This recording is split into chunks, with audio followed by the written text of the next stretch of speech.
ये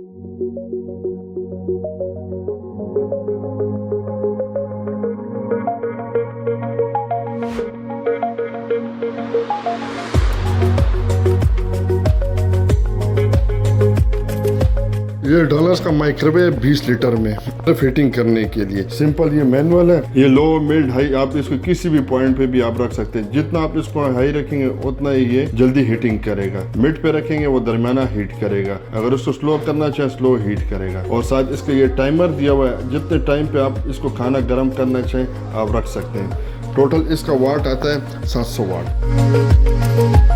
अब दूसरा ओवन आ गया डॉलर्स का, जिसमें आप बेकिंग वगैरह, रोस्टिंग वगैरह और ग्रिलिंग वगैरह सब कुछ इसमें आप कर सकते हैं। इसका साइज आता है 25 लीटर। अगर हम दोनों इसके रॉड को ऑन कर दें तकरीबन बनते हैं 2000 वाट। अगर ऊपर सिंगल यूज करते हैं तो सिंगल में आप ग्रिलिंग वगैरह कर सकते हैं। डबल यूज करते हैं उसमें आप बेकिंग वगैरह यूज कर सकते हैं।